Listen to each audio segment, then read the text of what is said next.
or it's just FOMO, fear of missing out? This, I think you will share with us tonight, your opinion. All right. Go ahead, brothers. Go ahead. All right, thank you, Benson. And a No very good problem. evening, everyone. Once again, Benson, thank you very much for stepping up the whole stage for us. So today I'm going to cover this topic. I want to make it very chill, and I have got 88 slides. Well, 88 sounds a lot, but don't worry. I'll just go through some of them, which are really fast. And yeah, this is really the big topic, including for myself. You know, sometimes like I do have my own customer coming to me saying that, hey, Bobby, now buy, is it overpriced? I'm so worried, you know, after I buy, what if the price drop? So it is quite common that people now they are concerned if they buy, do they actually get the best value out of it?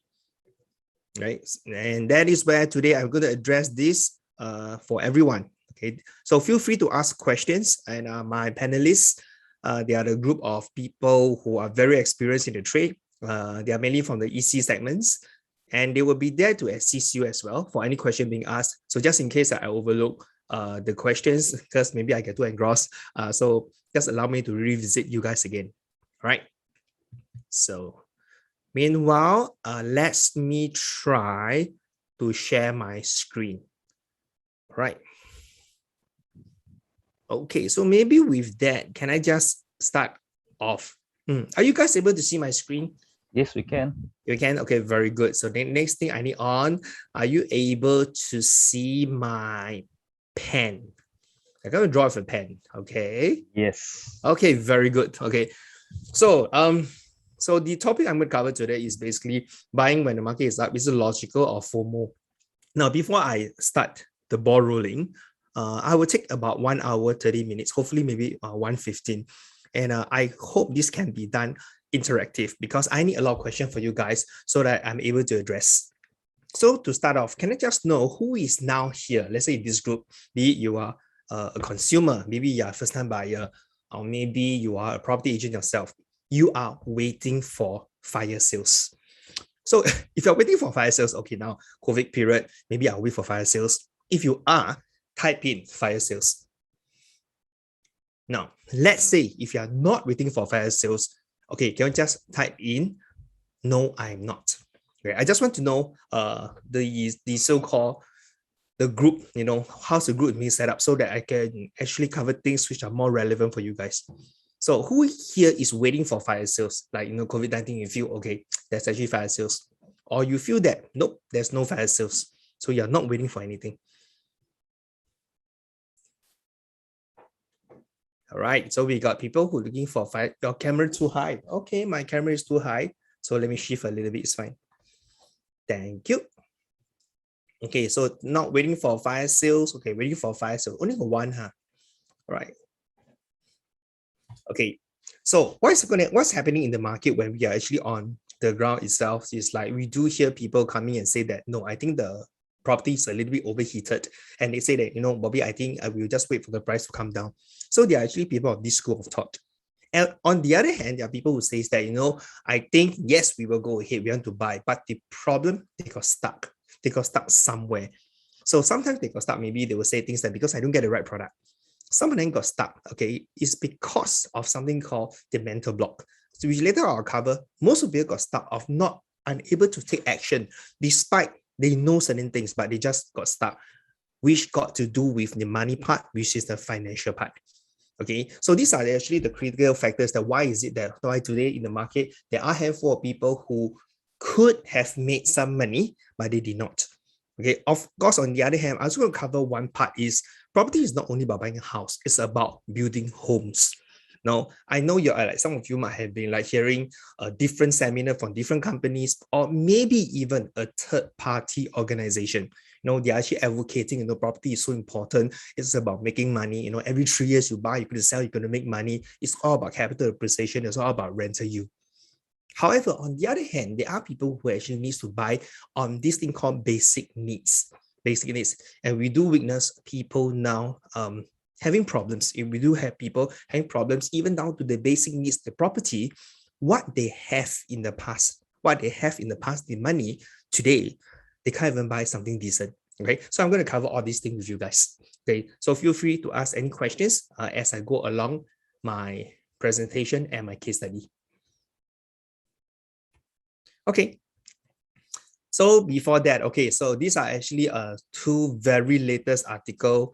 I just gotten it. I just got it today. So one of them I just talk about Singapore condo resale rebound in July. Okay, went up by about 22.5%. Okay, this is actually a data by SRX.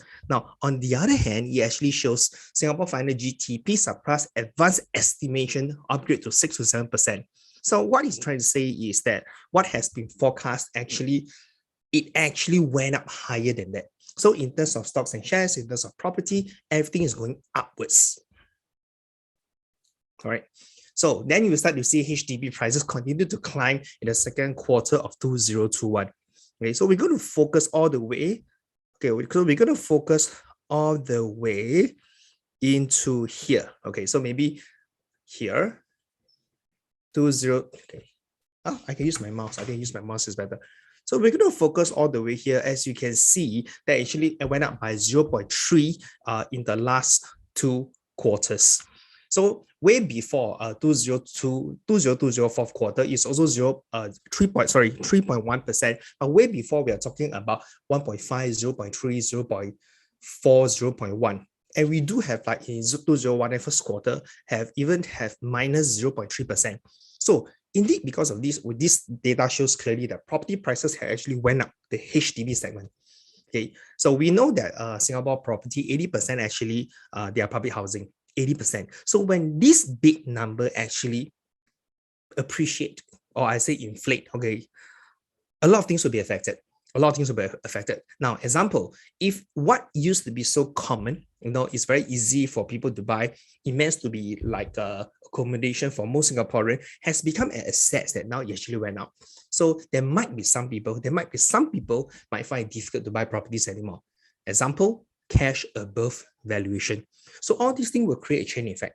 And there might be also people who will take advantage because they realize that, hey, now my HDB can sell. I think I better sell now. And then they could move to private. So that caused that transaction and the increase of the price and the volume, number of transactions as well. Right. So all these things we need to take note.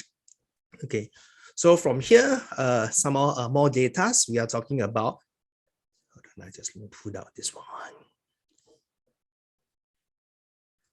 All right, so for this one, we're talking about recovery in HDB prices since second quarter 2019. As you can see, the trend, is that it's actually going on the upward cycle. So some of you might have followed my previous seminar, which I did cover before, is that can HDB continue to go up forever?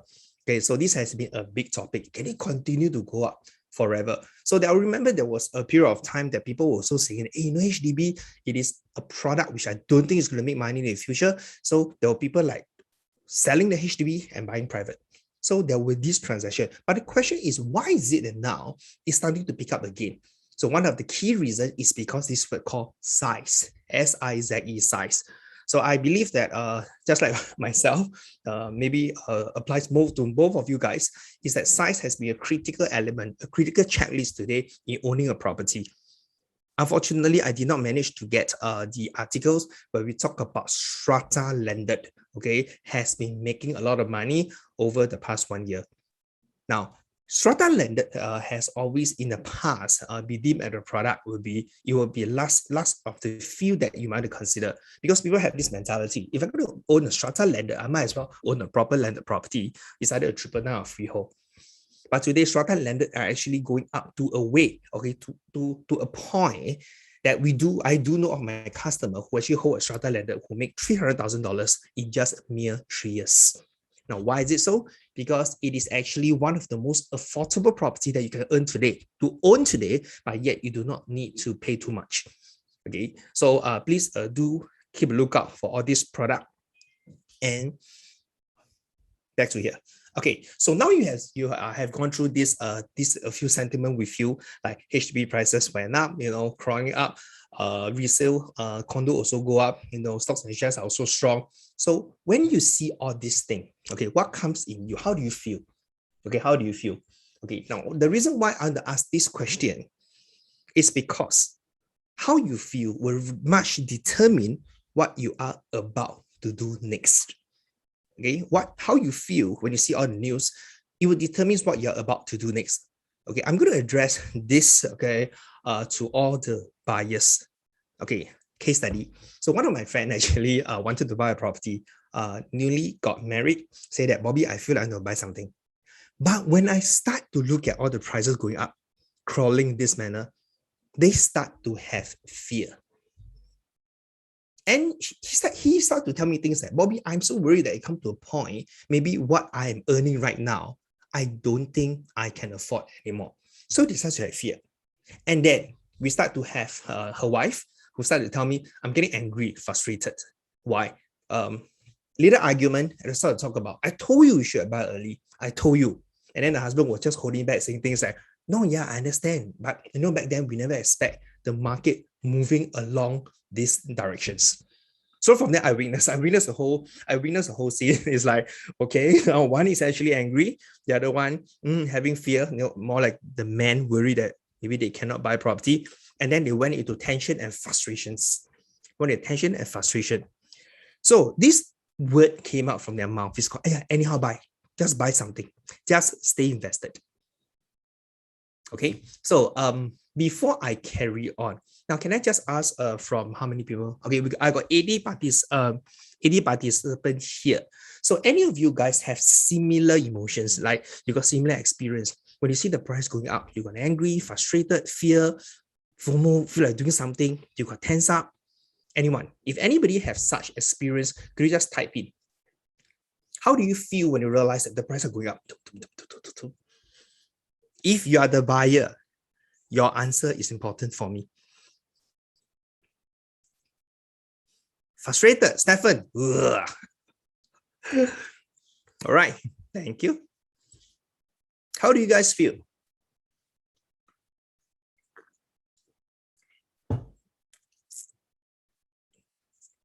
Fear, cannot afford. Chris, I hear you. Fear, cannot afford. Frustrated. Well, yes. Okay, continue to do your best to throw in more of your emotions, because on the later part, I will help everybody to address this. I'll help you guys. Okay, you're worried. Worried for, Alvin, are you worried for yourself? Or you're worried for maybe your next generation if you have kids? More to who? Yourself?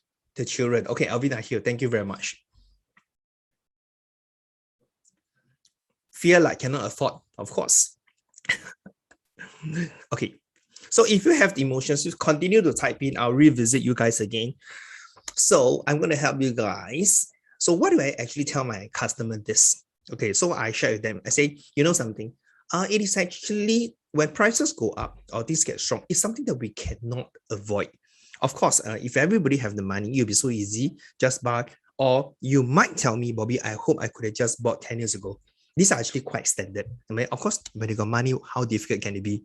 Now, in Mandarin, 有钱哪里会买不到? Okay, I'm going to be very real about this. And this is exactly what I tell my customer. But on the other hand, I'm trying to address here is for some people, maybe you have not gotten your properties, but because of this, looking at the price going up, and you start to make example, this thing called comparison. You start to compare with others, you start to really get yourself into the state, you realize that you could not afford, then what should you do? And you shove away the concept. This is worse. We have met a lot of people who shove away the concept and they did not even look into it. They don't know their numbers. They don't know what's happening in the market. They say that, yeah, it's not meant for me. And then they just stop getting active.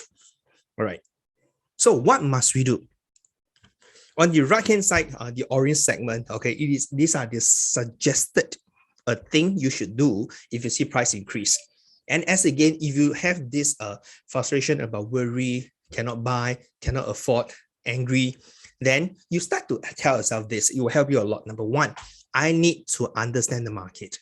Because the more you're angry with it and you do not understand the market, the more you will pull away. Why I say this? Recently, I just had a Zoom session with one of my clients. So I was telling him about the prices is going up. And I was helping him to address saying that, okay, fine, you have your money. The question is, what are you going to do with your money? Are you going to keep that in your stocks and shares or are you going to put that in real estate?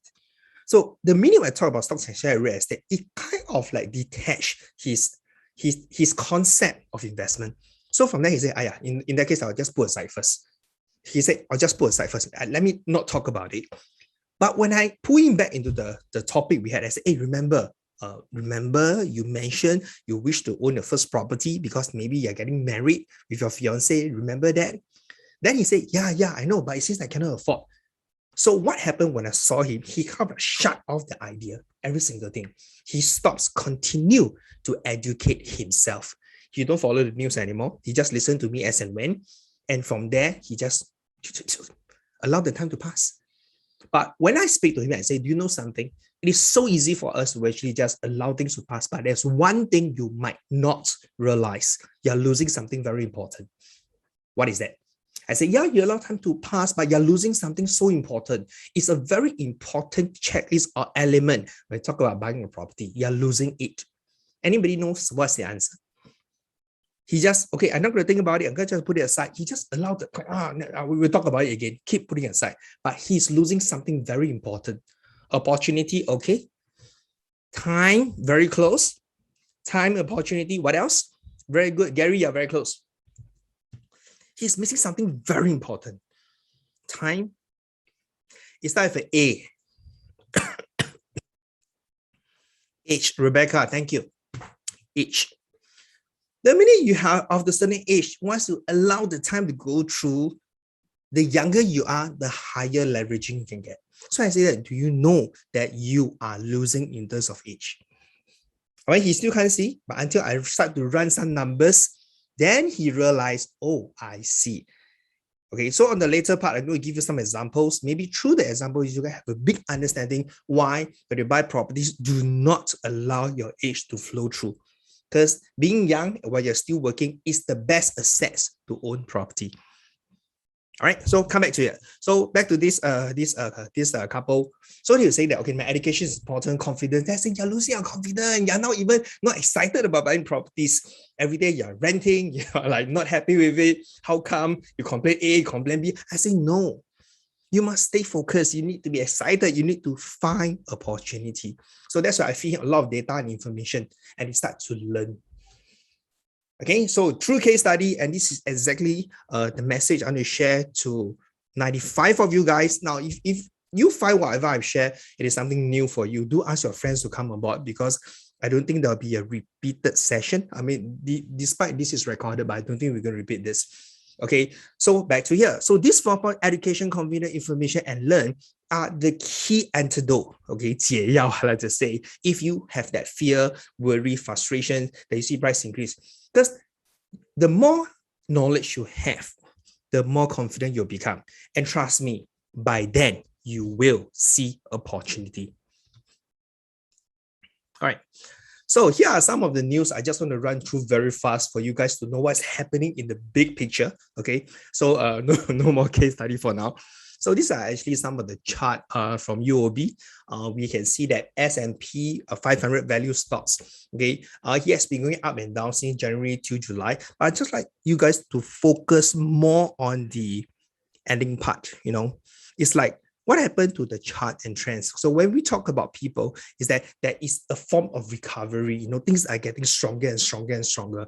So of course, S&P 500 growth stock. Okay, as again, we can see the similar trend as well. So why do we actually use stock as a yardstick to compare properties? Generally, when stocks performs well, property will comes after. Generally, when US do well, Singapore will do well, and it comes after. But of course, disclaimer, I'm not saying that everything's the same. But as long as my experience, we understand that actually that's how it goes and that's how it flows. And the next thing we'll work on is actually GDP versus private property index, in short, PPI. So GDP works together with private property index. So if you start to see news that GDP is increasing, you know, the government is recovering. So it is also about time that the property will actually go alongside. Okay, STI versus private property index. So if you take a look at the chart, you know, the gray one and the blue ones, as you can see in the first quarter 2021, there is PPI property. There is an increment in 4.1%. Okay, so the logic is simple. For those people who understand this in depth, is good. But for those people maybe you are quite new, so all you need to know for now is GDP move together with PPI, okay, STI as well. And from there, we are other information like, let me put this down, like PPI had hit a new peak in the second quarter 2021. Okay, home price up by 4.1% in the first quarter. So this is the new high.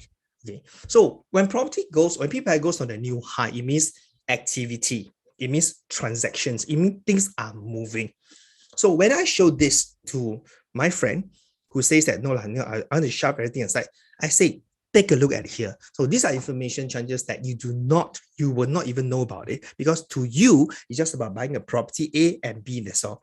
But when you know that the market is moving this way and your intention is to buy, this information cannot be ignored, because knowledge is power. So I forced my friend, really, you have to sit down and listen. No? So he's like running away, saying, no, you come. So when I go through more, I realized that there is this change in that confidence in him. Basically, the fact is, it's not because my friend do not have the money. They have the money, but just that they don't have the confidence to actually put the money somewhere. Okay, so with here, let's take a look. Okay, so take a look right here. So these are healthy demand of new private homes, sale for resale property in second quarter 2021. So how do we actually look at this chart? So take a look at this part. Okay, this part. Great. This is second quarter 2021. Okay, the blue one is actually the new sales market, new launch. The orange is the resale. So we can see if you add up the blue ones together, so let's say this is like about 3,005. This is about 3,000. Okay, let's say approximate 3,005 to 3,000. So total, we would add it, it's about 6,005. And we are only talking about 2 quarters. And what is the total amount we have for last year? It's about 9,000. So now we have close to about 6,005 for 2 quarters, but we got about 10,000 for 4 quarters. So what does it mean? You have that if everything continue to be consistent, we will outperform. So here's the question: how come people are buying? Shouldn't that COVID, something, the price should drop? Who will buy? People are losing jobs. So these are what people are thinking. Okay, but on the later part, I will explain to you. Perhaps if you agree with what I share with you, it might not be what you think. Right? So these are a very good chart for you to actually know. Now with this chart, okay, now this is the market heading to. So new home sales remain resilient. Okay, so same thing, first quarter, that's what I mentioned. If you sum both together, it's about 6,004. Okay, compared to last year, the whole year is only 9,009. And this chart tells a lot. Okay, what is this? It tells that the new sales and the resale, the gap in terms of per square foot is widening. The gap within the per square foot is widening. So how you can use this and to interpret this for yourself? If you are buying for yourself today, okay, of course, the first thing will be, okay, it seems that now buying new launches, I need to pay higher PSF. Buy new launches. Then I should buy resale. But once you go into the resale market, you realize there's another problem. Maybe some of the units are very big. Yes, they are actually cheaper per square foot, but in terms of absolute quantum, they are actually more. So for some people, maybe some of them you'll feel that, well, absolute quantum is just a little bit more. I don't think I can afford for now.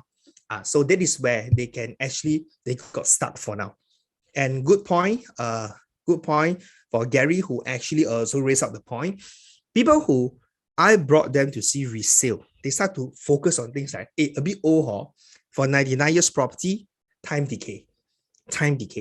But some of them, they'll self-convince and say, no, it's okay, time decay got en bloc. Some people, they'll think along this line. So you see, Gary, there's no right or wrong to this, but what is more important is that we understand the gap is getting wider and wider between new launch and resale. Okay, so therefore, in order for me, okay, maybe to share with you guys, how do I guide my clients? Okay, I will tell them you need to identify your end goal. What is the end goal? Okay, when your end goal is clear, it's going to be for investment, or it's going to be for own stay, or it's going to be for investment and own stay. Example, you will know what to look for and what not to look for. Okay, not the topic I'm going to cover today, but always remember, so for people who are buying property or you have not bought property and you're in this seminar with me, identify your end goal. What's important to you? You must be firm about it. Don't be too emotional, because once you become too emotional, your rational decision, your checklist, you could have a 4-page A4 size of checklist, but one emotional decision will rule off everything. So you need somebody who is there with you. An example, a property agent, somebody you trust, somebody from Prognex. And why Prognex? Because we train our people to help our clients to address in this manner. We don't decide for you, but we guide you along. We remind you with information, with data. We give you stats. We put you through consumer seminar. And it's something called the Prognex Friend. Now, Prognex Friend is actually like a community. So for those people who are still not in Prognex Friend, I highly encourage you guys, ask the agent who invited you for this seminar, ask them for a link, Prognex Friend. Okay, register, you start to release, or you start to get a lot of information, seminar invited by our ED, Executive Director, and also our CEO. All right, so back to here. Widening price PSF is taking place and is happening. All right. And private homes in first quarter went up about 65%. Okay. So from here, we also can see, okay, which of the segments, CCR, OCR, RCR, which part actually has high increment. So all this information now you're seeing right here. And for those people, maybe you're taking some snapshots, this thing will help you. It will help you to know that maybe which segment you can go to. So what am I trying to do right here? I'm trying to provide sufficient information for you guys to know first. So when you talk about decision making, you can refer back to this information and data. Because to buy property is not so much about just because you like, you buy, because I feel good, I buy. Well, of course, some of the bias is, don't tell me about numbers. I am a very practical person. I just want my size. I just want it near my children's school. I want to handle my logistics. Yeah, I'm not going to deny that some of you guys will fall under this category. But it's always good, no matter what you pick, to be backed by a strong data, information, and most important, what I call the market sentiment. Don't buy something too far apart. Don't buy something too far apart. Because as a salesperson myself, sometimes I do get listening, like, okay, why do you buy this? It does not make sense to me at all. So end up, they'll tell me things like, example, I was jogging one way, walking into the showroom. I feel not bad. And the salesperson tell me makes sense. And at that point of time, I don't have property. That's it. They buy. They bought something which is beyond my imagination. So when I talk about mere imagination, is that they buy a product, okay, they buy a property which we know that is not in trend. Meaning, say these are the things, if you buy, we will have the most hardest moment in our life to sell it. We know. But when I ask him what he buys, so when he started to share this story with us, I realized that no, this guy did not prepare himself. So my message right here is I want to encourage everybody who are in this seminar to the minimum. By the end of the day, you know what to prepare for yourself. All right. So these are the overall non-landed home pricing since 2000. As you can see, CCR prices in terms of per square foot, OCR and RCR. Okay. In summary, everyone is trending upwards. All right. So price movement for new home. This is only for new home. For new home by quarter. So we're going to focus on the last part. Quarter 2021, quarter 1 2021, quarter 2 2021. In summary, from year to year, there is an appreciation. So again, it went up by 8.7%, 11.9% for RCR, and for the gray one is OCR. Now for OCR, just allow me to explain, recently there's this news about this Pasir Ris 8, that property falls under OCR. Okay, so in summary, everyone is doing well and performing well. Okay, so next thing, price movement for new home by month by month. Okay, so for CCI itself, it went down a little bit by 0.5%. Maybe it's due to its low transactions volume. But in RCR and OCR, it went up by 11.7 and 8.4. Okay, so these are generally for new home. The next thing very important is resale month by month. Okay, CCR came down a little bit, 0.6. But for OCR and RCR, it went up by 8.4 and 7.9 year to year. Okay. Last and not least, a resale movement by quarter every 3 months. Same CCR came down a little bit, 0.4 and 0.7 for RCR and OCR. Okay. So you see, when we take a look at all these things, all this data, okay, for those people who just have been with me for the past maybe 15 minutes, so all these things, it comes to one conclusion and summary is that you like it or don't like it, the market is moving. Okay, the market is moving. So the thing is, now when you know the market moved, what must you do? What comes to your mind? Are you going to shun off? Are you going to walk away? Are you going to stay in fear? Are you going to complain the market? Or are you going to do something for yourself? The thing is, are there still opportunity in the market? All right. Right. Next. Now, so I want you, everybody, to actually understand this. Okay, when we want to buy a property, okay, property price are affected by three big segments. Number one is called the building cost. Okay, so building costs. If I have any developers or builders or constructions people right here, you might be even better off than me to understand what's called building costs. So when you want to build a property, okay, first of course you need material, you need manpower, you need import export, you need finishes.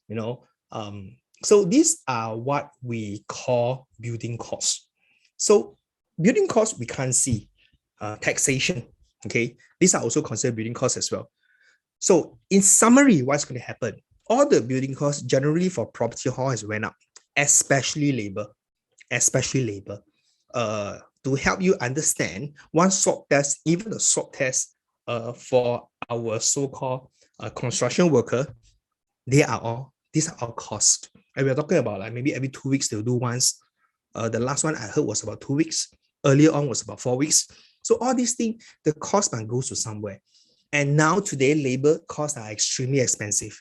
For those people who might know, even down to a handyman. Like recently, I just want to fix my patio. So I have a unit where it comes to a patio. I just get the guy to just fix to do silicone patio. He charged me $600 silicone. And I try to get someone else, try to call other people, but apparently it's not that easy. Okay, so I'm only talking about handyman, and I'm not talking about the rest of the things. If we talk about import, export, a lot of things have been delayed.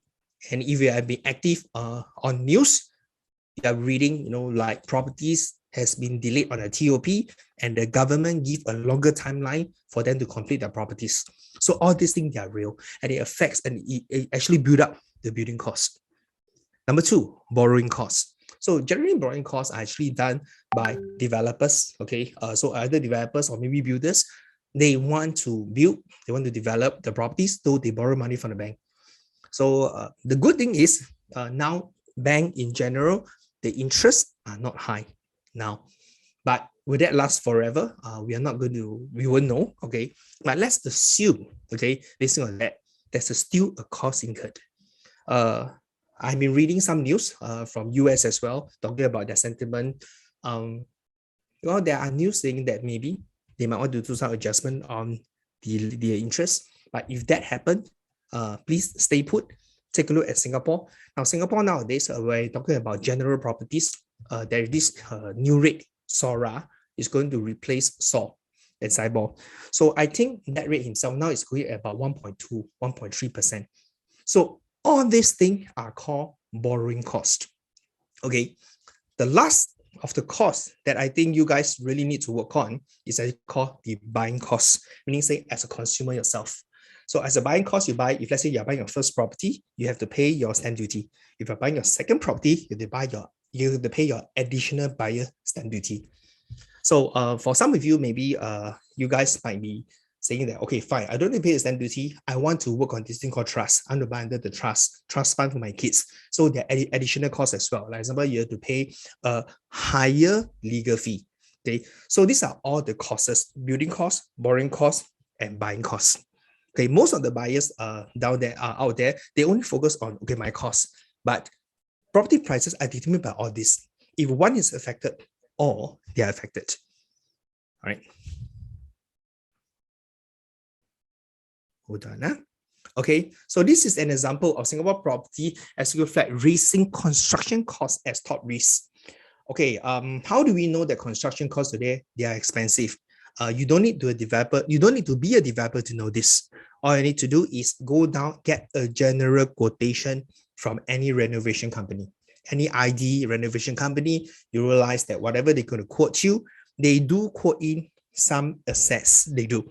Okay, why do they so? Because sometimes they are also worried. What if they agree to you on a 3-month handover of the property? What if they can't do it due to any circumstances? Okay, so from there, I got many friends that are in renovations, and they're all telling me the same thing. So even today, we're talking about towers, those towers, those actually break the ground one. What used to be like, I don't know, like example, yeah, I'm not going to say the actual amount. Like it used to be $200 per day, but now they can charge you 400. Okay, so who's going to look on these costs? So the article state clearly Singapore is concerned about this cost as well, and this will actually goes back to the building cost. Okay, so now this is actually what's happening now. So in the whole market, like people have been talking about the cost, things are getting more expensive. What if I cannot afford to buy? What is going to happen? So all the complaint comes in.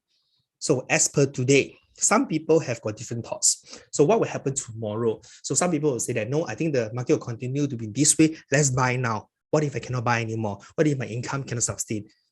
They have this school of thought, and there are another group of people will say, let's just wait and let me run away and not to face it. I don't want to look at it. It's too scary. Okay, so remember, if you fall under the second category, going back to my point, don't think that way, but start focusing on, I'm going to earn knowledge. I'm going to get myself learn. I need more education. I need more confidence. But you need to fight against it. So what is going to happen tomorrow? Here's my view. All right. Now, we are actually Singapore. We are actually the second country which have the fully vaccinated people. As per this record, we are 53%. Okay, compared to other countries. So in these charts itself, it also tells a lot, is that how Singapore actually prepare themselves. Okay, so I do have people who actually do come on board and they kind of like wanting to come to Singapore because they know that we are organized in the way of their preference. And next, okay, these are all for Bloomberg. Okay, and let's talk about on the left hand side. Singapore hit 70% full vaccination as rules starts to ease. Okay, we are hitting 70%, and I know they're aggressively moving on here. So why would the government do this? Why are they doing this? And this article is only on 10 August. Okay, on the right-hand side, Singapore PM Lee plans to fine-tune foreign workers policy. Okay, so I'm not sure how you guys read it, but when I read this, I will tell you, they are preparing. They're going to find all this thing. So have we been waiting for too long? Okay, so up to you guys to think about it. Okay, so these are the things we look at. And next, Singapore ramp up quarantine hotels to cope with COVID cases. Pull up more quarantine hotels. So quarantine hotels come in 2 ways. Number one, existingly, we have a lot of cases. So they need more quarantine hotels to what? To host these people existingly in Singapore. Another way to look at it is to put up quarantine hotels so that if they ever choose to open the gate, we have a system to manage. Okay, what's wrong with my I'm trying to so we have a system to manage if they ever open up the gates. Okay, so here's the thing: fully vaccinated Malaysian to get travel dining pits to get travel. Okay, so I'm not sure if you guys are seeing what I see as well, is that there are some similarities. So what is going to happen? Don't know. I feel that we are preparing and shifting towards that. We're going to live life together with the virus, yet we have to move the economy. So in my opinion, I think Singapore is going back in business. We're going back to the trend again. We're going back to the point people get vaccinated. Yes, it's true. It's not it doesn't mean that after vaccine you don't have an issue at all, but you recover much faster. And these are actually also real testimonial from my friends from Indonesia as well. They're telling me the same thing. And I see that things will get prepared. When people comes in, there's a system to manage all these things. and fine-tuning foreign worker policies means that they're ready for business. Okay. So now, if you agree with me as much as I do that Singapore is ready for business, and maybe it will happen in that manner. So the question is, what are we going to do about it? Now we know we're going back to business. So now we are ahead. Hey, come on. Now I roughly know it's going to happen. So what are we going to do about it? Are we going to continue to sit there and, okay, we'll wait for what happened, then see the price, then we decide? Or you want to take some action. Now, action doesn't mean purchase. Action does not mean purchase. It's called preparation. Okay, I say this in many of my seminars. 知己知彼，百战百胜. You know the enemy, you win the game. You know the enemy, you win the game. Okay, so from here onwards, after when all this thing, it's like if building costs, something's going to happen for the good or the bad. Borrowing costs, buying costs. Buying costs is more like fixed. I know the ABSD. If all these things are ready, what is the next thing you think it will be affected? All these things ready. Okay, fine. Building cost settle, borrowing cost settle, buying cost settle. All cannot change. What is the next thing which will affect the property prices? It's like the letter L. Anybody want to try? Building cost settle, buying cost settle, everything done. What is the next thing which will cost? Loan, okay, loan will fall under the borrowing cost, Alvin. Okay, but that's a good one. That's a good try. There's one so after all things settled, there's one thing which will cause the price to increase of land. Exactly, Janice. Chris, thank you. Land cost, David, thank you very much. Land. Okay, so now we know all these things. The next thing we look at is what's going to happen to the land in Singapore. Okay, so these are actually reports. I'm going to give credit. These are actually from this Credit Suisse. I use this for some of my sharing as well. So basically, these are just for knowledge purposes. So when I run through this whole entire deck, all right, so it tells a lot on the fair bit that that there is a high interest of people moving into en bloc. There's high interest. So averagely, okay, if you can see from the chart itself, right, you can see some numbers. Let's say the numbers 10.8, 9. The number of bidders in the average land have went up a lot. So in the past, maybe, it's like averagely, maybe we got 4 or 5 people or 4 or 5 developers. Now, in average, we're talking about intense bidding up to 15 developers. Okay, so when developers all start to come in and they start to bid, it means that insufficient. Okay, why is it insufficient? Now imagine you are the developer. What is the job scope? What are the things you need to do every single day? Once you open your door for business, you have to build houses, right? You need to buy land. You need to, get a construction guy, get an ID guy. You need to build something. But if you don't have land, you don't have business. Make sense? No land means no business. So therefore, when developers start to come in together and we see a lot of people try to bid, it means that the market is insufficient. Because no matter how developer only have X number of dollars, once they use up, okay, never mind, my X number of dollars can fund 3 properties. Once you're done with 3, finish. You won't do the 4th and 5th one for the time being. Until 3 is done, then you turn over. But if today, a land, 15 people bidding, it means everybody is looking at the same pie. When everybody looks at the same pie, we know demand and supply. It's for you to find out, ask around, what will happen to the price. Okay, so back to here. So there are also a lot of en blocs also coming up. People are really talking about it. So I'm not saying that now we are at the en bloc fever, but based on this deck of records, we know that even the commercial one are coming in as well. And interestingly, for the commercial en bloc, okay, the government is actually inserting certain funds, okay, supporting, saying that if you do commercial en bloc, you want to move into residential, we are there for you. Okay, we are there for you. So this is something very interesting. Now, the next thing, this part, we need to understand. Now, when you take a look, these are the gray one, total unsold unit.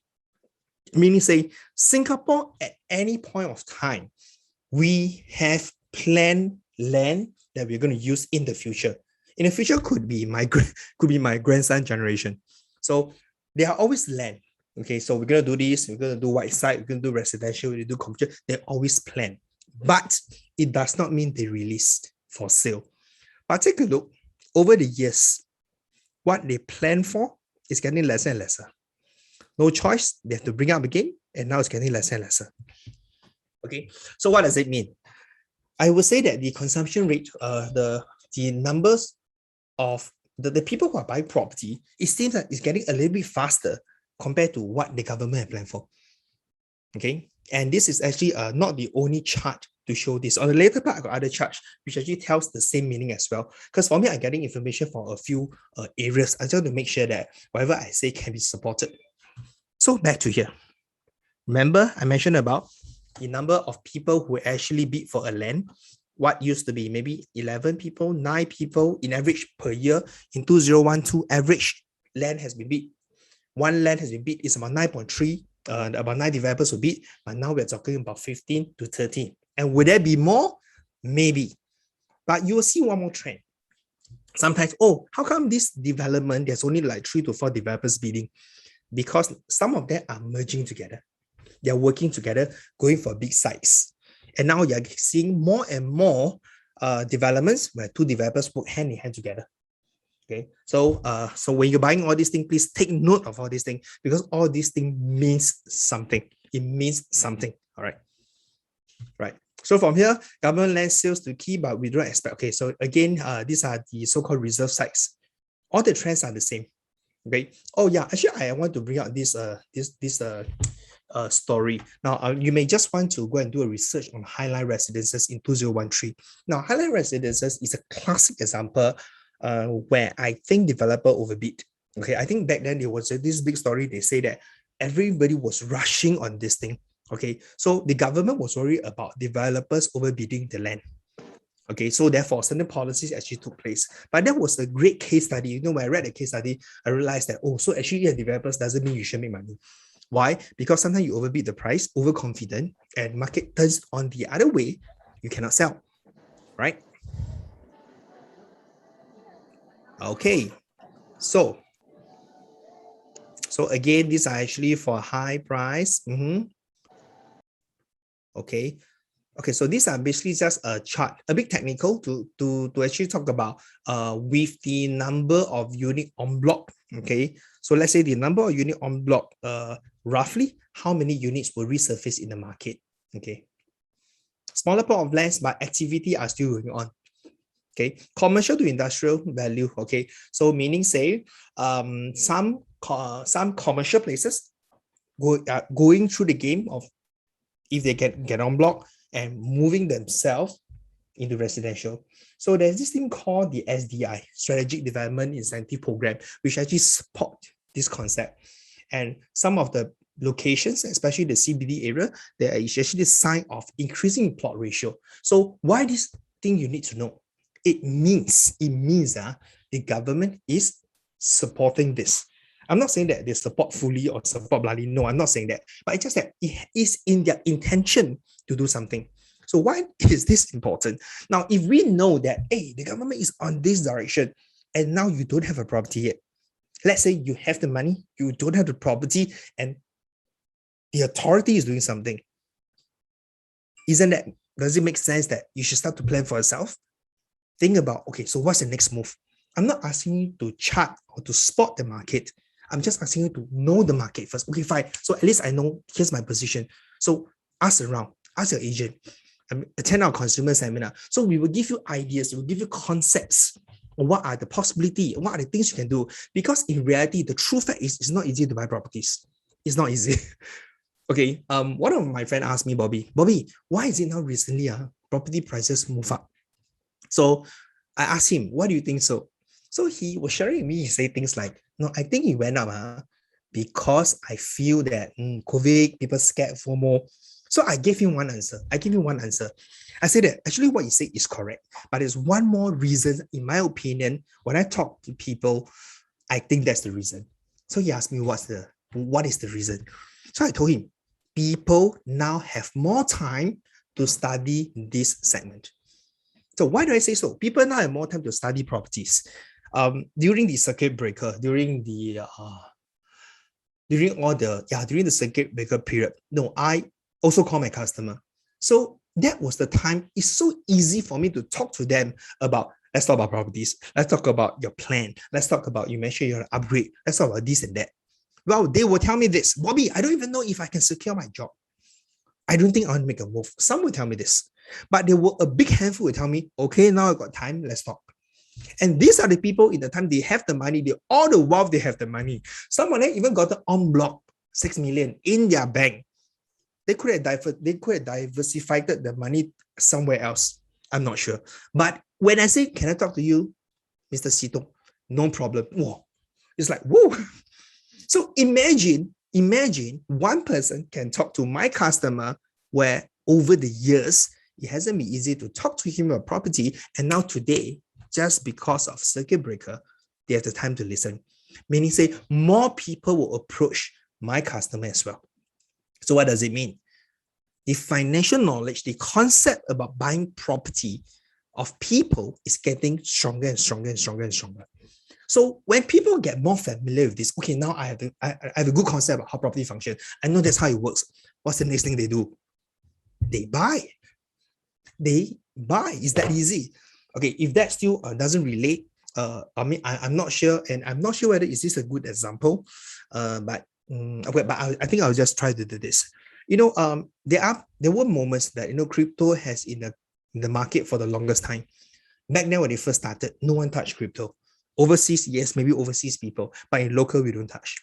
But in today, if you do go around, sometimes you do hear of people who are near you who talks about crypto. Of course, I don't have friends who throw a lot of money inside, but they play a little bit here and there. So what I'm trying to say is when people get exposed to something, they learn, they start to take action. Okay, this is real. So go back to here. So I told my friend, one of the reasons why property prices starts to move and people start to take action because their property financial knowledge gets stronger than before. In the past, it wasn't their priority. Even to call it out, to have a coffee to talk about the thing, it wasn't easy. They would travel, they'll go overseas, they go for holidays. Even they are not working, they'll tell me, I want to spend my time with my children and the loved ones. It used to be like that. But now, no. Let's talk. Let's talk about how we can make my money grow. Maybe they got nothing to do. I mean, that's really my experience that I'm sharing with every of you guys. Okay, good. So again, more stats on inventory. Okay, that inventory is going down. So this is a scary chart. Because from here, it shows that low inventory will clear in 1.9 years versus 3.9. Okay, if we do not back up the number of inventory, so how can we build up the number of land? Yeah, like in Singapore, how can we replenish the land? There's only two ways. Number one, government land sales. Number two, en bloc. And I would say that en bloc, it is something, in my opinion, I feel that the government actually don't mind. But it cannot be overheated, but they don't mind. So you ask me, Bobby, why? Why do you think they don't mind? Because when a place is en bloc, a private company comes in, rebuild the whole thing, and sometimes they might need to rebuild certain of the common area, like example, even the road themselves, like terrace. In order to build terrace, you need to build a road called terrace lane, like an example. And not only of that, it's actually that if they allow you to do the en bloc, okay, the construction, the whole mechanism of building, tearing down, the construction process, it stimulates the economy as well. Okay, so these are really my experience I'm sharing with you guys. So, all right. So again, with all this thing, okay, enough of information to show you that we do not have enough. The general reserve land is getting lesser and lesser, so they need to replenish. Okay, so these are the data. So here, okay, are all what we are seeing right now. Okay, so we need to replenish and we need to see what's available in the market. So what I'm seeing here is that there's only since 2021, okay, these are all the land, okay, be it en bloc, be it sold, okay, Tengah and Ang Mo Kio, okay, these are all the recent land. Total in this year, till date, there's only 10. 10, okay, big one and small one. Now, if you ask me 10, it's actually quite little. It's quite little. It's insufficient. But what I'm going to look at is some of the key ones, Lentor Central. Let's take a look at the break-even prices. Now, these break-even prices, let's not say that this is going to be guaranteed. Okay, but the general fundamental of building, getting a land build, construction, taxes, it is kind of more like a fixed formula. But this thing can be tightened, it can be changed as well, but it doesn't deflate too much. Okay, so that is how the Edge property, they managed to derive this. So what we look at here is we look at the break even possible and also the number of bidders. Same thing, the break even, the number of bidders. Okay, this one don't have. So again, the break even and the number of bidders. So the highlights, what is the highlight people recently talking about will be here, Amokyo, 15 bidders and the break even 1822. So let's say we do all the possible break even 1822 to just increase a 10% profit, just 10%. And we are talking about maybe next year they are going to launch this. 15 bidders, it means that Amokyo is a hot area. No land for the longest time, and now it happens and people want it. Next 1822, 10%. Could this go 2000? Could this or could this not? Now, if we are familiar, recently past 8, the last few unit developer confidently raised the price close to 2000, and there are takers. Now, if you ask me, is it expensive for a mixed development to be at 1008, 1009 for a integrated development? If we really make comparison, it is not expensive. It is actually the price for integrated development if you make comparison. Okay, like example, Sengkang Grand, So when you really make the apples to apples comparison, then you may realize that for integrated development, that will be the future price. And we're talking about maybe 3 to 5 years later. So today, let's come back to here. So yeah, in this seminar with me, I'm going to talk about Amokyo. So 15 bidders, 1008 break even.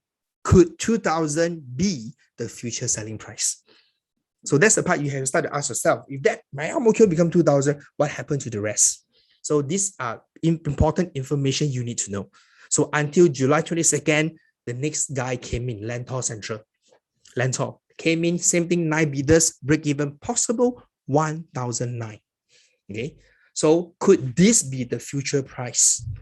This is going to be a Lentor, this is going to be in Yio Chu Kang area, 1009. Okay, so don't let this number scare you. Oh, because of this, I need to buy. No, all you need to do now is, okay, now I understand that these are the prices, so I need to be more alert on the market.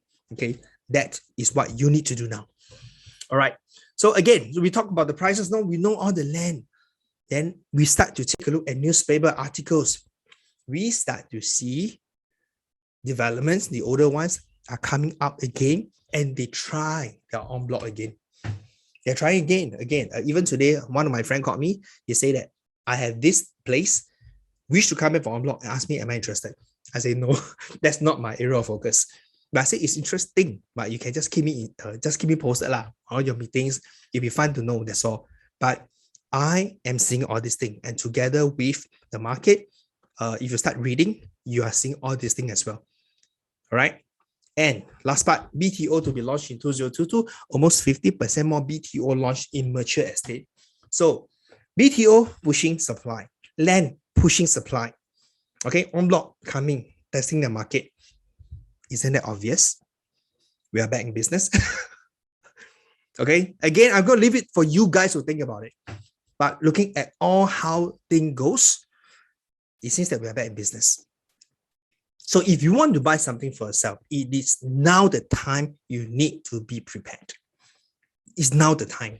Okay, don't end up buy because of impulse. Don't go out buy because the show flat is busy. No, don't do that. Please don't do that. You have the time right now. You are in a good platform. You are in the right seminar. And for those people who you are now in the Friends of Prognex, I tell you, you're lucky. Okay, because in the past, I don't think there's any form of community sharing information like this in this manner, and series by series of education. I think in Prognex, we even have consumer education. It's like a course for consumer as well, right? So back to here. Okay, so all this thing. So I'm going to talk just in summary. Now, the government encouraged construction to stimulate the domestic economy. Okay, so that was what I was trying to say. But at the same time, what the government will do, this is actually something I got from one of the developers. He shared this with me. He said that through taxes, the government have to find money somewhere else. So what does it mean? It means job needs to come in. And based on what I just shared with you about the vaccine, what happened, preparing hotels, quarantine hotels, I'm quite certain we are back in business. All right. All right. So I spoke a lot, but I don't introduce myself. Okay, just a short one. So my name is Bobby. I'm in the business for 17 years, Pronex for 16 years. So I am running this team. I'm being interviewed by many channels, like medias, radios, asking me for opinions. So I share with them my opinions. And one of the reasons why I'm able to share, because I also happen to run a big team. Okay, I run a big team in the company. And what this big team helps me is this data. Now, because of the team I'm running, the people I'm talking to, I am able to know what's happening in the market, like which segment is going strong, which segment is not going so strong, what is going to happen. But as again, I'll say this is a sampling of my team.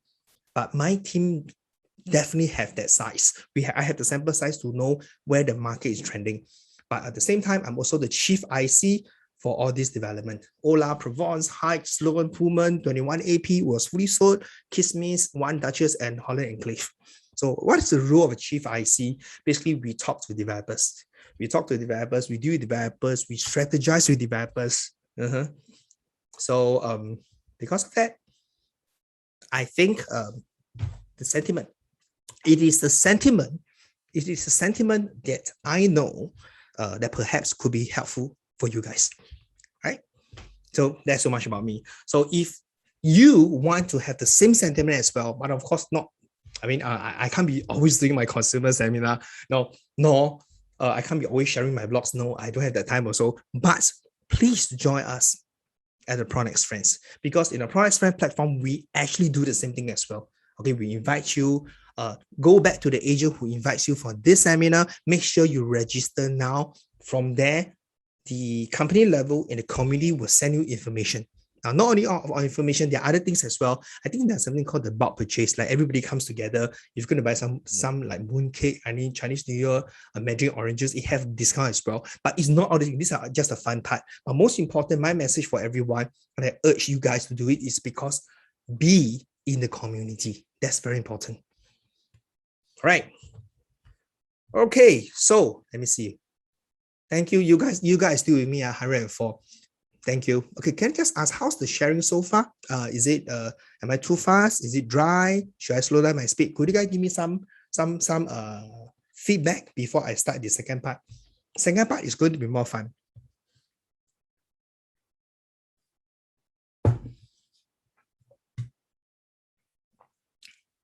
Any feedback? Give me some. Oh, sorry. Just nice, thank you. Why Pullman not selling well? No, they are selling well. They just increased price. Pullman just increased price. So headache now. Don't know what to do. Never mind. We are not going to talk about Pullman today. Good substance. Thank you, Rebecca. Okay, good. So that give me some motivation now. So, okay, I'm going to do the second part. So now here's the thing, the big question. Is it easy to own a property? Okay, this question, okay.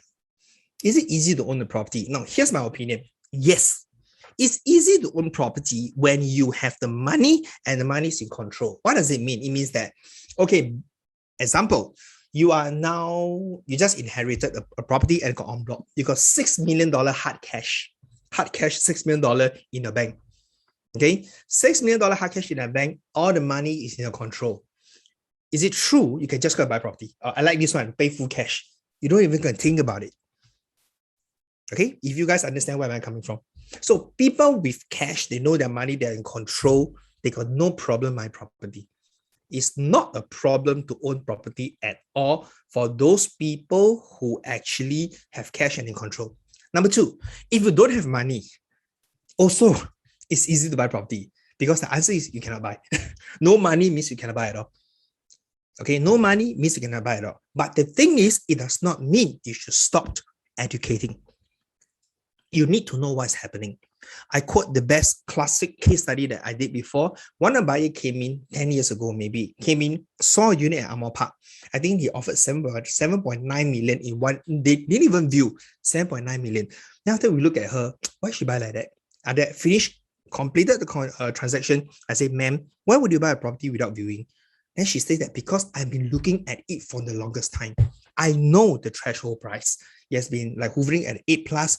I realized 7 plus is a good deal. And at that point of time, I have the money. My money is ready. Like I think she liquidated something, and now she just moved into Amar Park. She shifted funds to Amar Park. So again, if she wouldn't have been prepared, just imagine what will she be going through. Finding information, trying to do research, hearing from her friends. You can never be ready, my friend. Okay? So, is it easy to buy property? Yes, when you have the money. Number two, yes, when you have no money because there's nothing to buy, but you keep yourself in track. You keep yourself knowledgeable. Now, is it easy to buy a property? No, when you have the money, but you don't know where they are. Okay, so let me try here. Anyone understand what's the meaning of you know that you have the money, but you don't know where they are? Can anybody try? Let's see if we understand. Let's see if you're all on the same page. Anybody, let's put a guess to it. What am I trying to say? You know the money, but you don't know where they are. What is the meaning of it? Shall we try? What do I mean by, okay, fine, I have the money, but I don't know where they are. And that makes buying a property very difficult. Okay, so if you think that you understand what's the meaning, type. Let us know. Let me know your views. What do you mean by it's very difficult to buy properties when you know you have the money, but you don't know where they are? Let's see, we've got some hero who's able to share. Okay, still no answer. Huh? Okay, so if you think you want to try, please type. Okay, and I will handle from there. So what does it mean? So we met people on the market, on the ground. They have the money. They say, I have the money. Yes, I got the budget. I done the loan. But we say, are you ready to take action? Because we found something really cheap for you based on the caveat, based on the transactions, profit in current house. Along the line, my profit is based on everything we have, the big checklist. This is a great property. You should buy. But you know something, Bobby? My profit is in a house. I need to sell first. Bobby, my money is in my fixed deposit. Bobby, you know something? It's in my piggy bank. So we have met a lot of people like that. Then after they say, Bobby, hold the property for me while I go and settle the problem. A lot. But here's the thing. How fast can we settle all these things? How what ability do we have to hold this property for you? Now, sometimes if let's say, perhaps some developers are kind enough to allow you to hold for 1-2 weeks, maybe just 1 week or 3 days. But most of the time I realize that we do not have sufficient time to do that. So it is not easy to buy property when you have money, worse off, but you don't know where they are. Because this is the part people have this mental psychology mind block. Most of them, they get blocked. They don't know what to do. And now they say they drag. And worse off, some of them, they don't even know that whether they got money. They never look into their bank account. They never look into what they have. They only have an idea. You heard from a friend. And people who buy property know the numbers at the tip of their finger. You need to face them. You need to face them. You need to look at them. You need to get the IPA. You need to look at all these things. All for one reason. Because when we agents start to find a good deal for you, we go all the way up. We find the best for you. But the last thing to know is it's going to slip off and someone else get it. And worse is we negotiate hard, very hard to a developer. Come on, we can do it. Oh, we fight. We put in terms, conditions. But when we got it, okay, Bobby, put on hold for a while. I said, oh no, but we work hard. Then other people take away their pie. Because sometimes you function this way. When we have to put up certain price, maybe to developers, and like example, like let's say we are asking for a slight discount, $10,000. It requires the management to approve. So let's say I fought the unit, I got it 10,000, but let's say Nick is one of my lead IC. Nick is my buyer. Nick say, okay, Bobby, you got it, you wait for me. And then Nick trying to handle all these things, and another agent might come in. Well, because, as developers, they themselves, because they also went through a hard time to get the approval from the management. So what happened is the next person that come in, they might just give the sales to the next person because of your effort. I witnessed that a lot. I feel the pain. I feel the pain for the buyer because they really wanted to buy. But what happened was because they're just not prepared.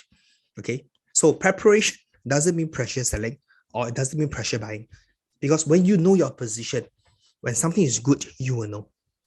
Okay. So in reality, when we buy properties on the left-hand side, we buy only things we need and we want. What is called we need? House, home. Buy for shelter, buy for family, buy to stay. It's called what we need. What we want is investment. You buy for investment. You buy to hedge inflation. So in reality, we only buy for need and wants. But when it comes to decision making, many times of them, they are logical, emotional, or worse off, environmental, friends and peers through this information. Okay. So decisions are always being made in these three areas. So people tends to overrun their number one intent before they buy. Meaning say, I want to buy for own stay, but in between my friends tell me, say, you know something, own stay also do for investment. But I want to stay to Payo. No lah, you should buy Pongo. Pongo now is a growing area. You should buy Pasir Ris. So from there, emotion took place. So this is where people get confused. Now, buying property is not difficult if you have a crystal clear mind. Okay. But once you get confused, you'll be in pain. You'll be in pain. So recently, I also served another buyer. I serve a lot of buyers, by the way. When I talk to them, I enjoy the process to talk to them. I think they're interesting, they're cute, and I learned a lot from them. Like, she wants to buy something. She sold her property, but she said, I want to buy something which I think I want to buy for own stay. But at the same time, investment value is very important as well. And I want to buy a location I will never regret. But my budget is limited. So when all this thing comes in, wow, there's no such property for that moment. So I went in, explained to her, okay, fine, I'll do my best to help you to find a property we fit this 4 segment. But currently in the market, I don't think there's such thing. But let's see something similar. So we continue to introduce her, to bring her around. Never across my mind, oh, you're wasting my time. No. Why? Because she's just uncertain. Okay, but over a few viewings, she started to realize, okay, actually now I understand. I don't really need this. I don't really need that. So it itemized down until she is about to make that decision. Okay, so again, what is my message right here? Don't be lazy. Go out and view house. Go and meet, talk to property agents. Walk around, please. Because you need to know all these things so that when you're ready, your funds ready, you know how to make that decision. And you need to have your own checklist. Later, I got some checklist for you guys to follow through. But unfortunately, I don't have time to go through this topic on how to choose the right development. I don't have time today, but you can go back to your agent as well. Okay, so back to here. In reality, we buy what we need and what we want, but in decision making, normally we are flooded by emotional, logical, and peers and friends.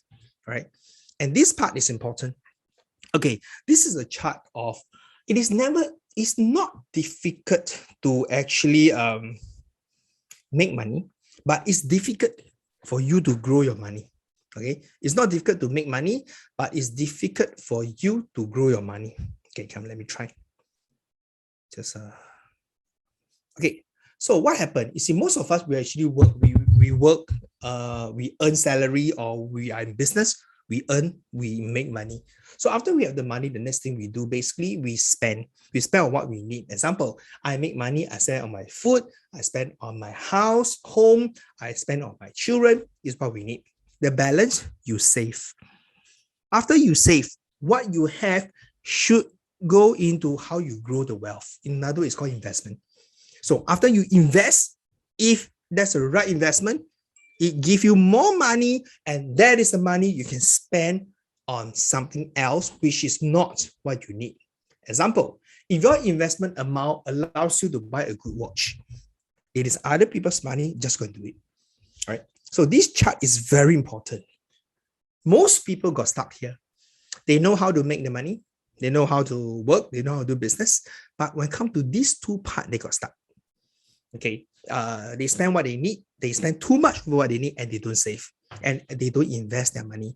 You see, money works in this manner. If you put in a right place, it works by itself. Okay. So I'm going to give you an example. When you put money in the right place, it works by itself. Okay, come, let me show you. Okay, come. So an example. Now you tell me, Bobby, I have a cash of CPF of 274,000. You tell me, Bobby, I got cash and CPF of $274,000. And for here, at 274,600, you can actually buy a property up to $1 million with a 5% down payment, 20% down payment with cash or CPF. All you need is 274,600. You can own the property up to 1 million. In consideration, you can get a loan amount of 750K. So generally, people who works with the income. Okay. So what happened? If you can loan up to 30 years, 1.3%, and let's say this $1 million property today, 2005 rental, 2003 rental, it is a fair rental rate to this market. And you can hold that for 5 years. And with an concept of an increment of inflation of 3% per annum. Okay, this is quite fair. This is a very fair statement. But as again, I want to quote, this is based on the ideal scenario where you put 274,000 into an instrument for 5 years with 3% cap inflation and a rental of 2005. If you just put the money at the right place, 5 years later, this is what you can get. Close to $500,000. The money will grow. Okay, before that, 274,600, 5 years later, $500,000. So how do we actually derive this? Okay, a bit technical. Do speak to our products agent. We explain to you, but in general, we work on based on the number of rent, the number of months of rental of rent you have collected, basing off the principal you have paid. We minus away your expenses, which is the property taxes. We minus away your interest that you could have paid as well, and also the maintenance fee. So from there, we work out based on the capital outlay versus your return in whole. Generally, we will give you about $500,000 back. It's possible when you place the money 274,600 in property. Okay, but if you do not put your money in property and let's say you keep it loose somewhere, okay, this is the part you realize that by end of 5 years you get nothing. Okay, so that's the thing. So what do I actually demonstrate that is to show you this is an example of allowing you for your money to work hard for you. You do not work hard for money. So all you need to do is to put the money at the right place. All right, is to put the money at the right place. So the next thing I'm going to work on is here. I'm going to give you some examples. This is the live examples. The live example of a unit 8 River Suites. Okay, 8 River Suites. So 8 River Suites, the unit, the 1 bedroom, can be the cheapest is about $750,000. The rental himself transacted today is about 2002, 2001, 2003, 2002. This is transacted. Okay, so when I key this information in, if you buy a 750, assuming, okay, you have the money 204,600 with an interest of today about 1.3, 30 years rental for 5 years. Okay, having the loan amount of 762,000. Okay, if you do that, what happened? Whole 5 years later, and you sell for your 206,000, if I'm not wrong, your 204,000 will become $397,000. Okay, on a typical scenario setup, meaning say no big hoo-ha, no big drama. So in property, it is actually quite fun. It's like if you choose the right property, don't go and be too adventurous, go and buy something and pray for capital appreciation and bet your life on it. You don't do that. And most of them, we can achieve this. Okay, so this is the live example for those people who have take action. You choose to take action in your money, putting in property, you will get this. Okay, so in another word, what I'm trying to share here is it's just a money game. It's really for those who invest and understand the game, which their money grows bigger and bigger. It's not because they're smarter than you or anyone else. It's just that they understand how money functions and they understand how money works. They have the knowledge over it. They know how is it being done. They jump into it. They learn. They work on it. And when opportunity comes, there they go. They strike. Okay. So, okay. So these are the checklists, how to choose a good development. And I'm not going to cover this because I don't have the time. But generally, you need to know the land price, the break even of the price, surrounding property price, break even by 2 and 4 a bit repeat. Yep. 5, how to exit after you buy the property. What is it going to be like? How are you going to exit? What's the game like? Like example, one of my friends who bought a property from me. So after they buy, I say, now you have bought the property, the cash proceed you have, you must put aside 5% of what you're about to buy next in the next 5 years. Because when he sold the property, he has a lot of cash. So I told him, a lot of people are unable to upgrade because after they sold their first property, they buy the other one, they use out all the cash. But once they use out all the cash, when it comes to the next upgrading, they don't have cash, which is the first 5%. So I told him, you must put aside. So the amount he put aside was about 90,000, lump up to 100,000. He put it on a fixed D. 3 years later, his property appreciated. Later, I will tell you the case study. And I say, do you still have 100,000? Oh yeah, now not bad, now 100 plus already. Why? Because they put it on a fixed D basis. And because of that, we can relook into other progression if we should or should not buy more properties. Right? So it's important, okay, not only about buying, but about getting the right people to go through with you about how you can sell it right after. Right? So next feature is fitting. Certain district give certain finishing, because certain finishing cannot fit in certain district. Like District 9, good brands like Miele, these are good brands, but it might become a common brand. So anything below than that in District 9, sometimes if you buy that, you realize that when talk about selling, people, how come you're giving me this kind of finishing? So you need to know at that district, what is the norm? What is the denominator? All right. And last and not least, work closely on when you're going to plan how long you're going to keep the investment for. Okay. So if I ever have a chance again, I'll cover this topic. This time around, I will wish to talk to all your agents regarding this. Okay. 7 points you can work on. Right. So again, if you need information, please do join the Pronex Friends. I think that's really important. Okay. So the next thing I'm going to talk about here will be, so I have covered about this, like buying private properties. The next thing I'm going to cover about is actually ECs. Now, EC is a very niche market. It's a very interesting market. So in Pronex currently, we are actually marketing 5 EC: Ola, Provence, Park Central, Canberra, and Pyrmont Grand, coming out of Greenwich. So why EC is a good market? I believe for those people who are familiar knows that EC is a market you will not lose money. It's difficult to lose money. You will make money. Definitely for sure. Well, why? Because EC, it is the cheapest private property you can ever find in the market. It is like, I'll say that it is like a BTO of HDB. All right. So why EC? So EC market today, the price is about 1,001 to 1,002 per square foot. And the OCR today hovers about 1,004 to 1,008. OCR is outside core region. Today, core central region is at 2,008 to 4,005. So EC 5 years later, okay, 5 years later, EC, you can sell. You can start to sell to everybody, anyone except a foreigner. But 10 years later, EC, it is the same as OCR. Okay, so OCR is 1,004 to 1,008. So one of the things we can work on is, this is an example. OCR have already hit 2,000. Back then when we pitched this, we do have OCR, which is like 1,006, 1,007. Yes, we do. But today it is in numbers that OCR has hit 2,000. So in another word, if you own an EC, it is a no-brainer. But EC has some challenge. Later I'll explain to you guys. Okay, so the next thing I'm going to work on this is that, are you buying a home? Sorry, are you buying a house or building a home?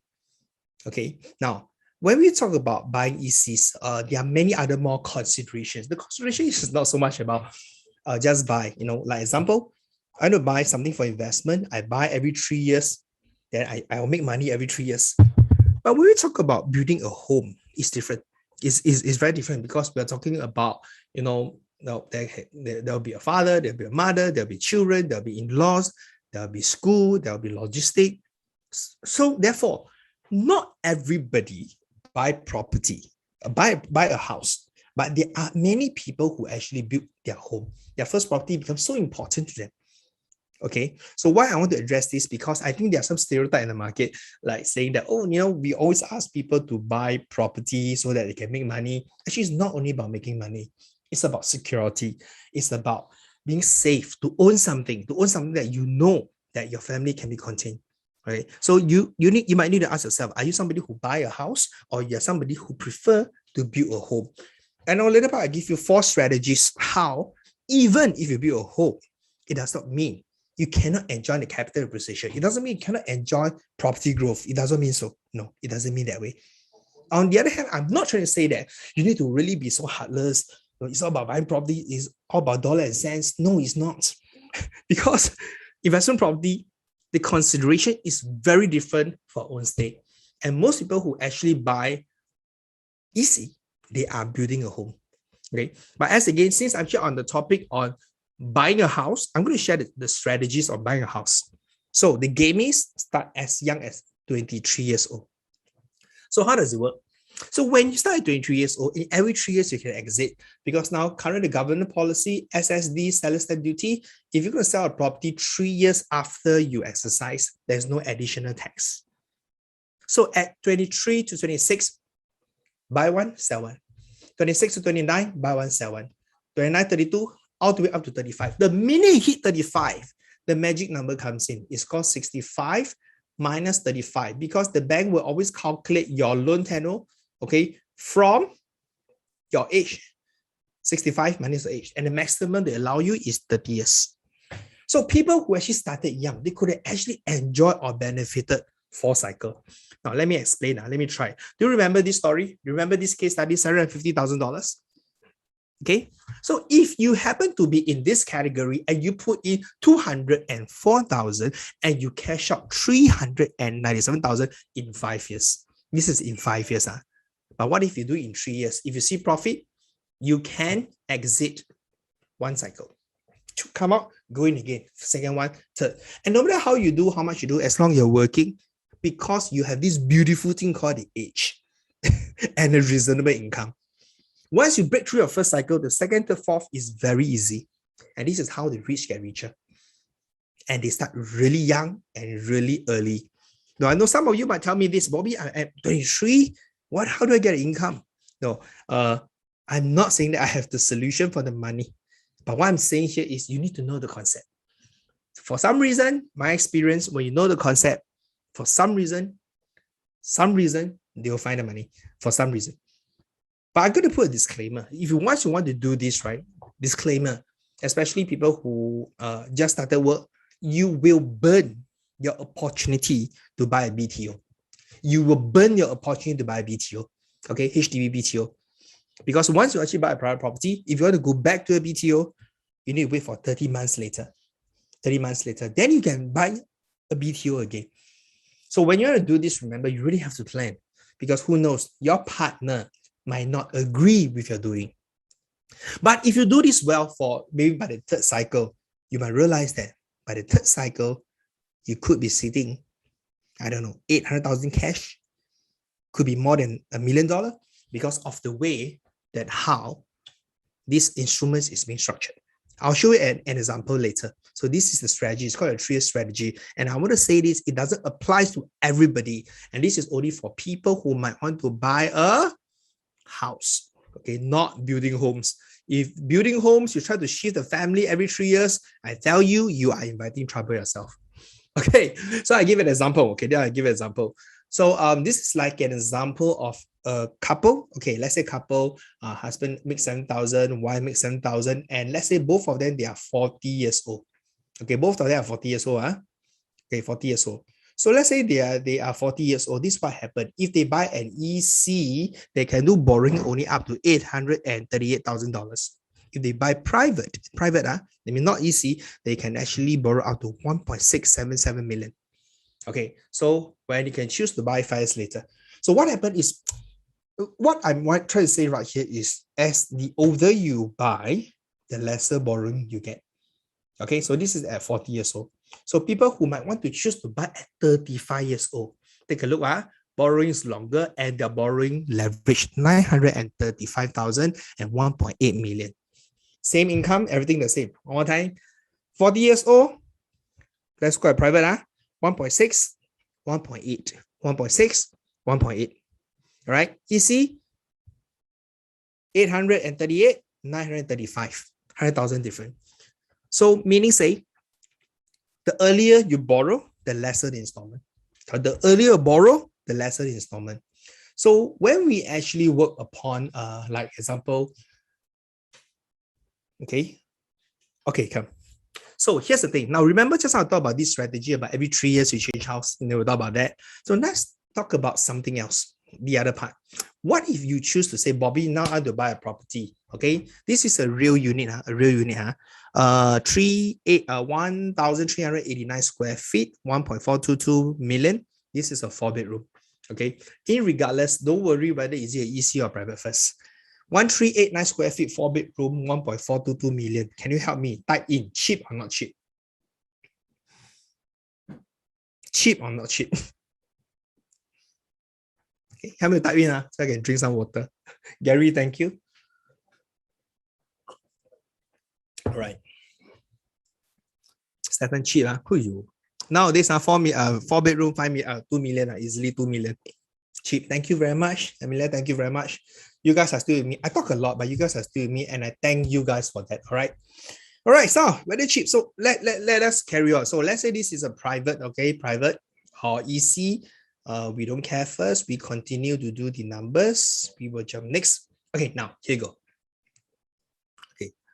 So let's say, assuming this is an EC, if you choose to own this an EC, so what happened? What's the biggest challenge with EC? If you start early first, you enjoy the 30 years.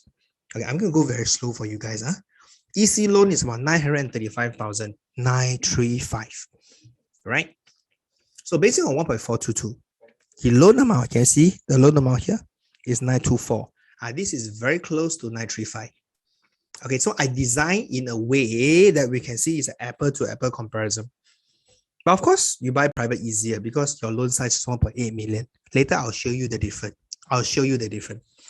So people who buy for EC, basically they're building homes. They build homes. They don't have the 3 years concept because it's not easy for every 3 years to keep changing, especially if you got family. You don't. So for that to happen, for 924, for 1.422, down payment, 30%, not 25, not 20%. The total amount you need, the down payment is 539. 539, this is based on 1.25, 30 years, and assuming can rent at $4,000. Assuming for 3-bed can do $4,000. $539,180. Okay, so why I want to show this? Now, some people will say, Bobby, you know something? No, so much cash. I don't want to spend so much cash. I want to go on this technique, 3 years technique, so I can save on my cash. You are not wrong. But remember, these are meant for people who buy a house, but not meant for people who build home. Do not put them together. You will have a big problem with family logistics. And I can assure you on that. All right. So I just want to be honest with this is unless your spouse, your partner agree with the same doing, unless they agree, if not, you never try this. Okay, you could give a lot of problem. But the good thing is after you do all this thing, after you do all this thing, let's take a look right here. 5 years later, you get back $897,000, $215. Okay, the more down payment you put in, the more you get back in return. Scenario number 2, same thing. But this time round, you buy private property, 20% down payment. You only need to lay out $396,908. You only need to lay out this amount. You get back about $746 if the scenario are the same. So what is it? It is actually $897,000 versus $746. Okay. So in either way, okay, if all things is right, as long as stay invested, you should make the money. But here's the difference. This is the difference. Why is the difference right here? Okay, now different. Now building a home, the power of multiplication. If you use investment return, okay, I'm gonna go very slow. Because I need some research. I need some role play. Someone they say they don't really understand. So I better go slow. Okay. Now, remember, if you choose to buy a private property, your initial down payment is 396. This is 396 initially, right? So you put in 396, and 5 years later, how much you get? You get 746. And with this amount, assuming if you throw everything into buying a property, and let's say this is the full amount you're going to throw to buy a next property, you can buy a property up to 2.489 million. Okay. If you choose to buy private and you go on full leveraging.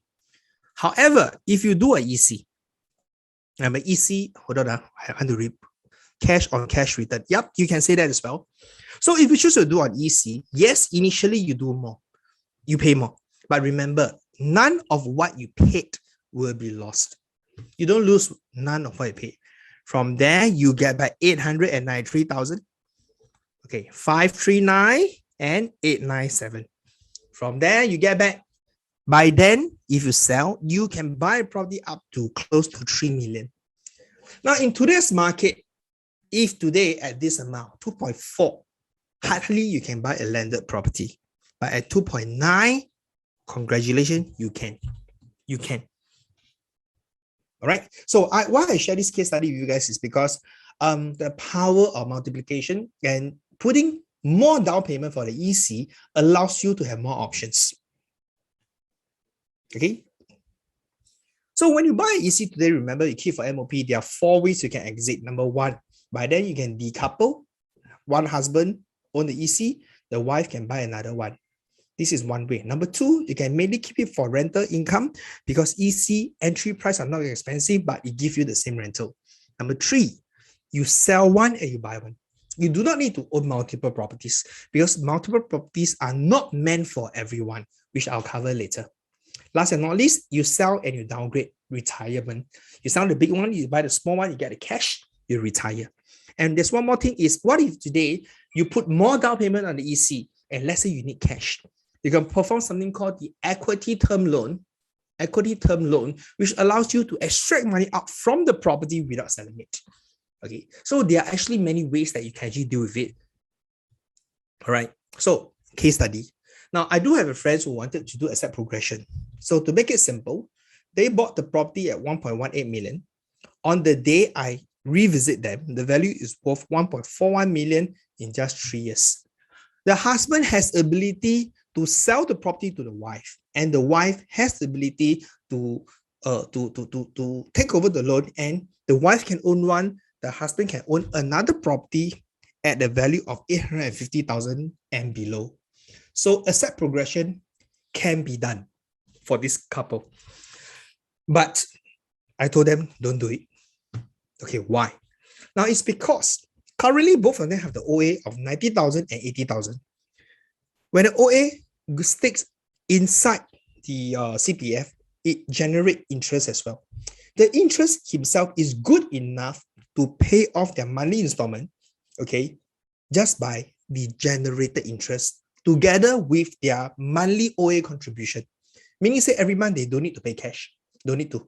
Happy family, 2 children, big house, they don't need to. But they explore wanting to own multiple properties. But once they do that and they clear the full amount of the wife OA, every month they have to throw cash, $2,400. So when I saw that, first thing I asked them, now it is possible for us to continue. It is possible for us to continue to do the asset progression, but with 2,400 cash burn away. I'm a property agent, I'm different. I use cash. But for you guys, and with your income of maybe about 13,500 to burn 2,500, will this affect your lifestyle? So I start to move into very deep, very deep topic, like example, tuition fee, monthly savings, family contribution, how much you pay in law, to realize that if they do that, it's going to be a stretch. So what happened? I told them, if you really want to do it, husband and wife must be aligned. One goal, believe that you're going to bite the bullet and pull through. Because if you pull through, congratulations, you got 2 properties. But if you don't pull through, there is going to be some massive argument within the family. So I tell them, no, this is not for you. And he was shocked. How come? But I can. But he did talk to other people, but people are telling them, yeah, you can do. Yes, he can do, but there are some other issues as well. So end of the day, he explored this with me. I will sell one and buy one. Meaning say, I will sell my property, I will buy something bigger. Okay, so why I want to share this case study with you is that asset progression multiple properties does not meant for everyone. You need to know yourself. You need to know your position. So please talk to the agents who can advise you on this. To make a sales is easy, but to know the problem behind, you really need people who have the priority for you and the experience to do so, right? So the next thing I'm going to touch on is that property prices are actually so expensive. Where else can I put my money? So people are telling me, Bobby, actually property is so expensive. Maybe I should put somewhere. Because some people say crypto, gold, shares, stocks, and REITs. They tell me all these things. Here's my answer. Okay. The chances you can buy back this crypto, etc. 5 years later, 10 years later, in my opinion, you can buy back anytime. But property, to buy back the same property, same price at the same location is not easy. It's almost impossible. Almost impossible. And property is the only product is you might own it now because you think you want it. You have one for own stay. You want to buy another one. Example, you want to buy another one for investment. You may want to buy for own. You want it only, but eventually it may become a need because your children might need it. Your parents might need it. You might need more holding area. So that's the reason why I encourage people, if you have gotten your money well spread and you think you still want to put something else, I highly recommend that you put your money in properties. And just in case that you could be one of them who have this thought, I can put money elsewhere first. I can tell you property is one of the instruments. If you don't get it now, to get back the same property, same location is rare and it's tough. Okay? So now we understand the powerful part about ECs. Okay, so we also take a look at the increasing land prices for EC, GLS. And the last two will be the Yishun, Tengah, and Tampines. Now, EC prices is going to go up. It's going to go up. No choice one. You'll go up. And now EC hovers about 1,001 to 1,002. The next one coming is very important, which is Greenwich. Now, for those people who like the location, I think you should definitely go and visit Greenwich. But as a game, there are others EC, as I earlier on mentioned. But just allow me to say, one of them is actually Ola. So I want to talk about Ola is because Ola currently is going through great promotions. And some of the stacks, that one to stacks is that the 2 bedrooms, they are offering this. I mean, if I recall this, but if I'm wrong, my panelists, please type in. I don't think I'm wrong. Step 1 to 16, I think they're the 2 bedrooms. They are going a 5% discount, even you go for a deferred payment scheme. Okay, what's called deferred payment scheme?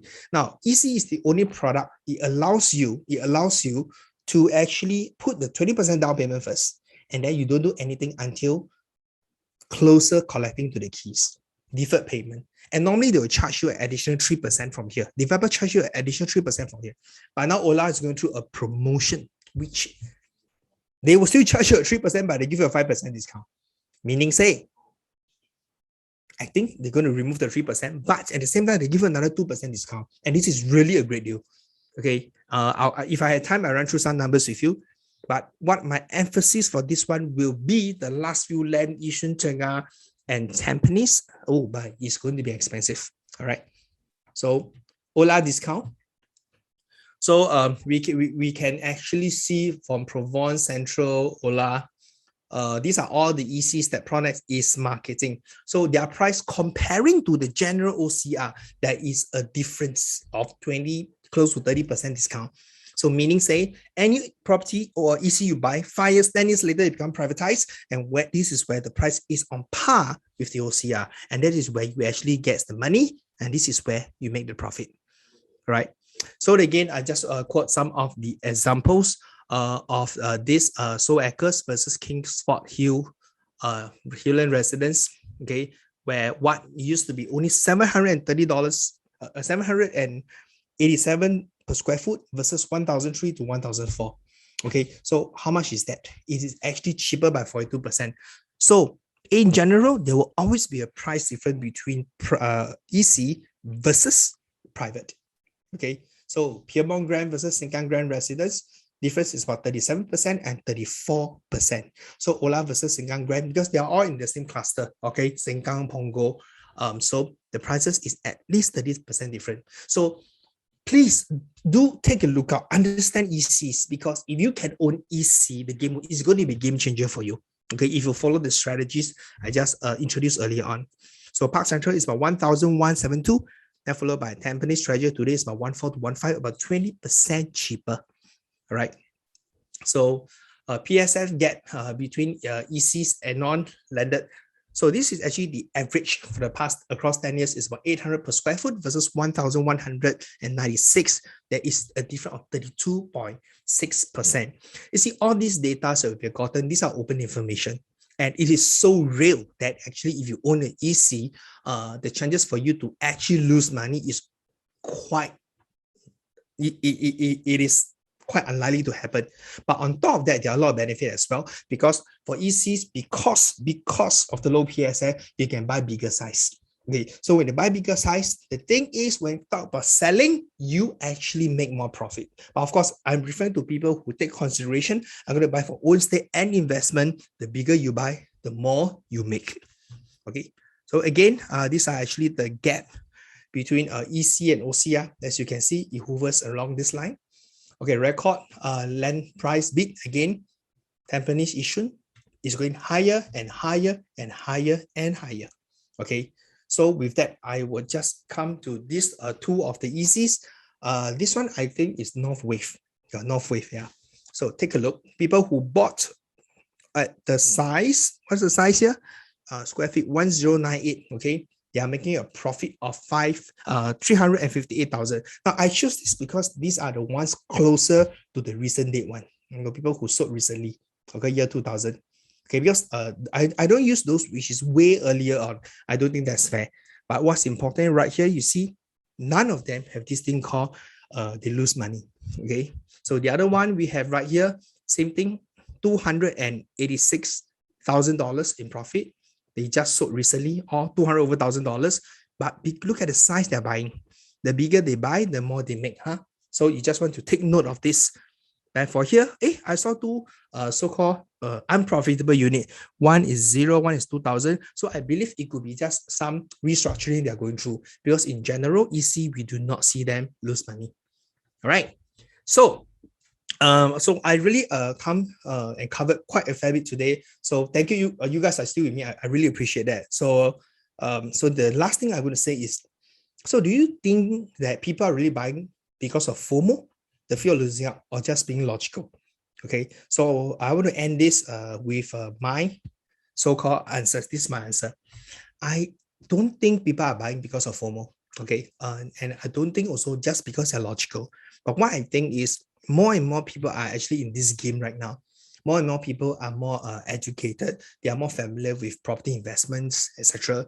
So therefore, I think the intensity of people coming in, buying properties, the number of people, they are just more and higher. And because of that, the price actually moved. And these people who actually bought properties during this pandemic period, I would tell you they are not buying blindly. They know their numbers, they know the game, they know the strategy, and they know their style. All right. So FOMO is called the fear of missing out. Meaning, say your friend bought something. Oh, the price is going to increase. I want to buy something also. No logic, purely emotion. Casey, if I will answer you. Okay. Thank you. Right. So with that, I really use up a lot of your time, and thank you very much for your time. Hope this is a great session. And panelists, I mean, if there'll be question, I don't think there are much question that's being asked, but if you did help me, thank you very much, and have a great one, and good night.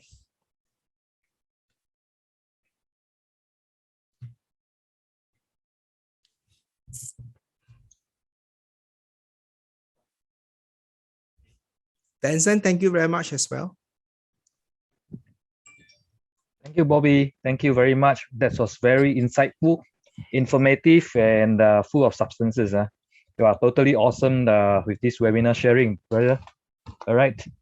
Well, basing on your in-depth, so-called being well-informed for the buyers, I think I can already envision many feeling excited, and will certainly engage our Promnex consultant for further engagement of choosing a development. All thanks to you.